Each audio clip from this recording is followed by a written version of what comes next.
America, land of the free, home of the inventors. Now, I know that's not how we normally say that, but as you'll see, inventing is critical to the American story and has always been central to America and especially to our founding fathers. Our founding fathers took inventing so seriously, it's in the Constitution. Article 1, Section 8, Clause 8 of the Constitution grants Congress the power to promote the progress of science and useful arts by securing for limited times to authors and inventors exclusive rights to their respective writings and discoveries. This clause is the foundation for the patent and copyright system in the United States.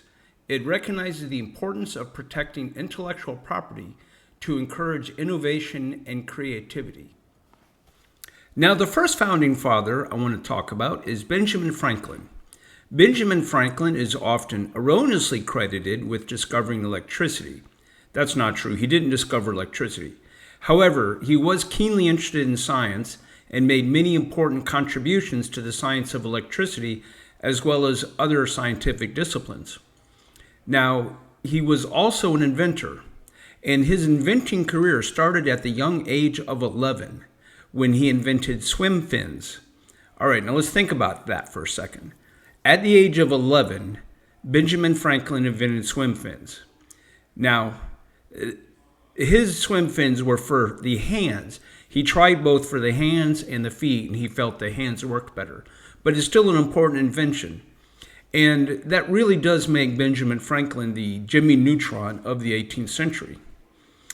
Later, when he was older, he invented lightning rod and bifocals and the Franklin stove. The Franklin stove that he designed is actually still in use today for both heating and cooking. However, today it's mostly used for heating. He also invented a urinary catheter to make those kinds of procedures less painful. And the only reason he invented it is that he had a relative that had to undergo that procedure. And he also invented a musical instrument called the harmonica, which was based on the principle that if you rub your finger around a wet glass crystal, then it will make a noise, a humming noise. So he designed a musical instrument based on that principle. Never really caught on, but it's still an interesting invention. The next founding father I would like to talk about is Thomas Jefferson. Now, Thomas Jefferson was a keen inventor and loved science. And among his inventions, he invented an improved moldboard plow. A moldboard plow is a kind of plow that both furrows and folds the soil at the same time. He also invented a folding ladder, and he also invented the cipher wheel, the Jefferson cipher wheel, which was an early form of encryption. He also invented a macaroni making machine, and he invented one of the most important inventions by today's society. That is, he invented the swivel office chair. He also invented the dumbwaiter, which was a miniature elevator, a hand-pulled elevator that you could use to move goods from one floor to another in a large multi-story house. George Washington was also an inventor.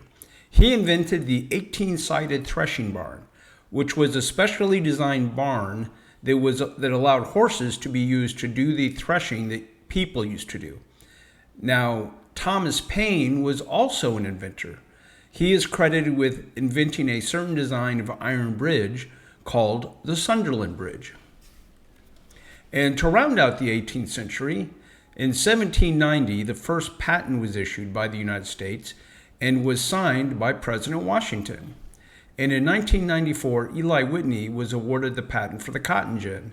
The cotton gin went on to revolutionize cotton agriculture in the United States. Now let's move on to the 19th century. In 1801, Eli Whitney pioneers interchangeable parts in manufacturing. In 1802, the Patent Office is established. In 1806, Robert Fulton builds the first practical steamboat and also goes on to create numerous steamboat services, all to encourage the expansion of steamboat commerce in the United States. In 1839, Charles Goodyear invents vulcanized rubber. And in 1849, Abraham Lincoln is awarded a patent for a device to lift boats off of sandbars in rivers. Now, this device was never built and it was never marketed, but because he received the patent for this device, Abraham Lincoln becomes the first and to date only president to be awarded a U.S. patent. In 1869, George Westinghouse is awarded a patent for a railway air brake. Now, keep this name in mind because this is going to be really important as we get towards the end of the 19th century. In 1876, Alexander Graham Bell is awarded a patent for the telephone. In 1877, Edison invents the phonograph. Iola, played by the Edison Military Band.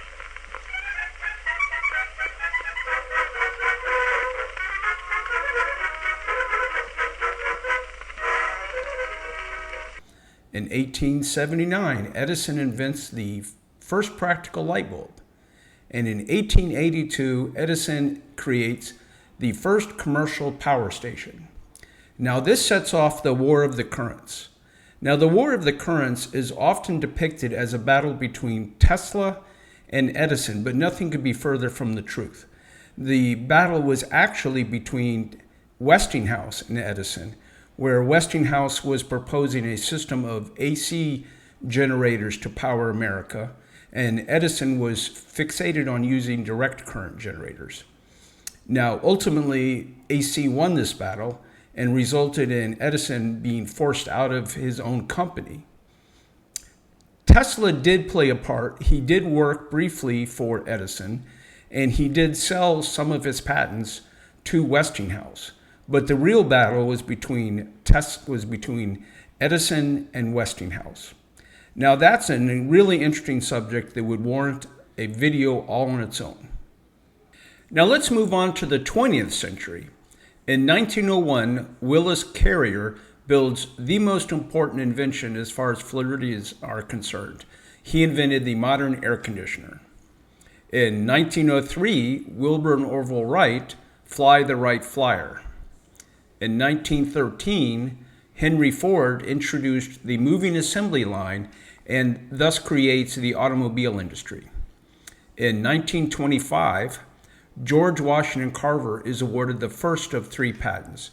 Now, although George Washington Carver was only awarded 3 patents in his lifetime, he had many important contributions to both agriculture and agricultural products.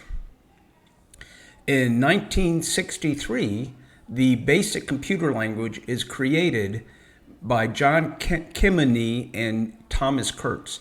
Now, this is actually an important innovation. Although the basic computer language is sort of looked down on today, at the time, this was the first computer language that allowed people who were not computer scientists to learn programming and brought in a number of new people into the programming world.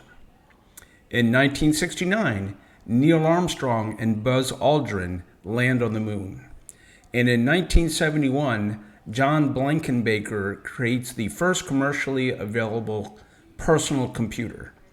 And in 1972, Bernard Sadow is awarded the patent for the wheeled suitcase. Now, obviously a wheeled suitcase is not that great an invention as far as when you compare to the rest of the 20th century, but I do bring it up because I do find it interesting that we landed on the moon before we put wheels on suitcases. Inventing is so central to the American experience that even our celebrities are inventors in many cases.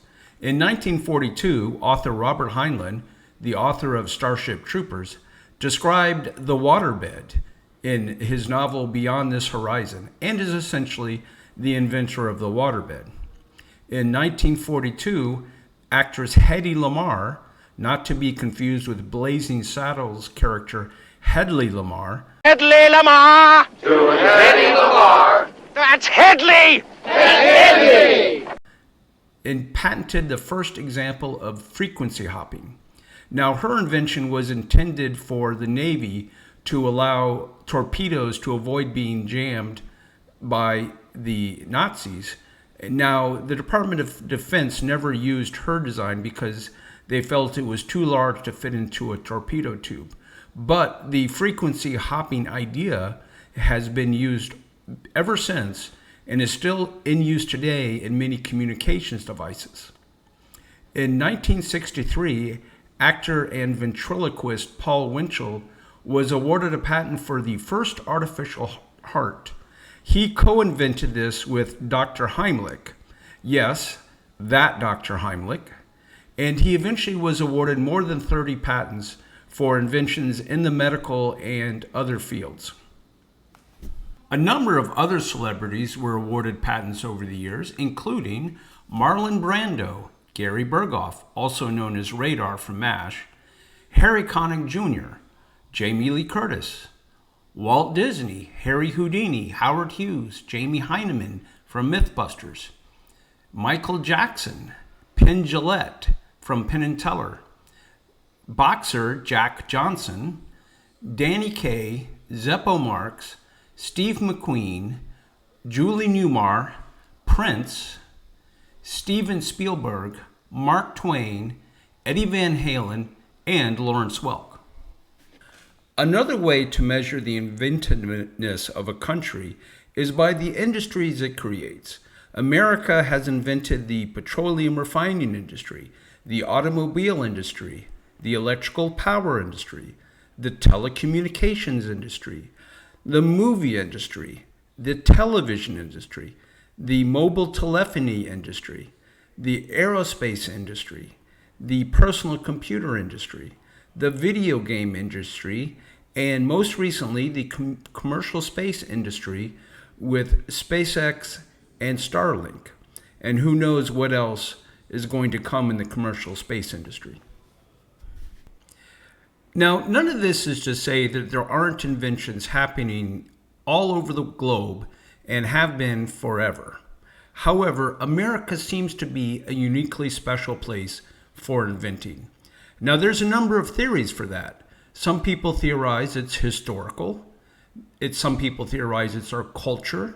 Some people theorize it's our legal framework for protecting intellectual property.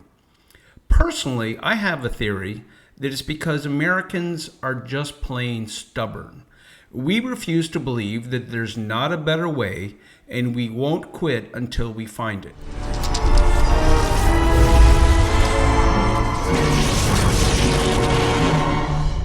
The power of the sun in the palm of my hand.